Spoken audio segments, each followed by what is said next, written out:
আসসালামু আলাইকুম। নিয়ে আসলাম আলু চিকেনের পাকোড়া।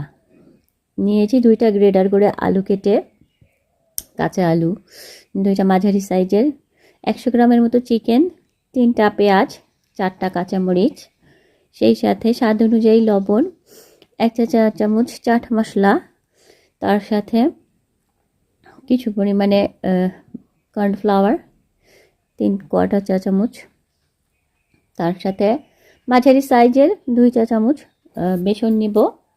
নিয়ে একটি ভালো করে মাখিয়ে একটা মিশ্রণ তৈরি করে নিব। এই মিশ্রণটি যত ভালো হবে চিকেন আলুর পাকোড়াটাও তত সুন্দর হবে। ভালো করে ম্যাশ করে মিশ্রণটি তৈরি করে নিব। আপনারাও বাড়িতে ইচ্ছা করলে বিকালের নাস্তায় বা সকালের নাস্তায় বাবুদের টিফিনে এই পাকোড়াটা দিয়ে দিতে পারেন। চুলোয় একটা ফ্রাই প্যান বসিয়ে হিট হয়ে গেলে এখানে খাবারের তেল দিয়ে দিলাম।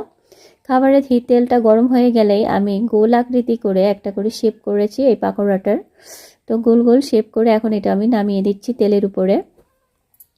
সবগুলো পাকোড়া একটা একটা করে এখানে দিয়ে দেব। আর চুলার আঁচটা অবশ্যই লো মিডিয়ামে রাখবেন।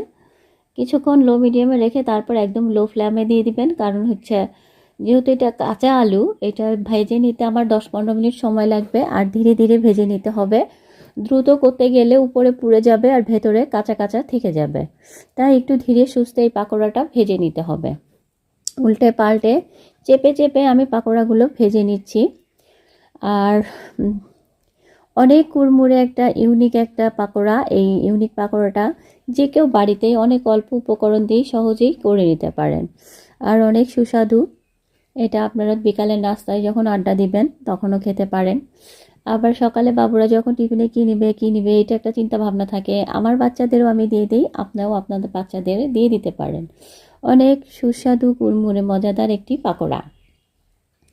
এই পাকোড়াগুলো সুস্বাদু এবং স্বাস্থ্যকরও, কারণ এটা বাড়িতেই তৈরি করা হচ্ছে। এই জন্য অবশ্যই আপনারা বাড়িতে ট্রাই করবেন এই পাকোড়াটি। আর আমার পাকোড়াটা এই সুযোগে অলমোস্ট হয়ে গিয়েছে, 80%ই প্রায় হওয়া হয়ে গেছে। যেহেতু বলেছি এটা কাঁচা আলু, একটু সময় লাগবে ভাজা করতে। তো ব্রাউন ব্রাউন পাই হওয়া হয়ে গেছে। এখন আমি এই পাকোড়াগুলো খাবারের জন্য বা সার্ভ করার জন্য ধীরে ধীরে একটা প্লেটের উপরে উঠিয়ে নেব। আর চুলার আঁচটা একদম লো করে দিব। আর নিজেও একটু ট্রাই করে নিচ্ছি। দেখো বন্ধুরা, অনেক সুস্বাদু একটা ইউনিক পাকোড়া রেডি হয়ে গেল। ধন্যবাদ সবাইকে। পরবর্তীতে আবার দেখা হবে। সেই পর্যন্ত বিদায়। সবাই ভালো থাকেন, সুস্থ থাকেন।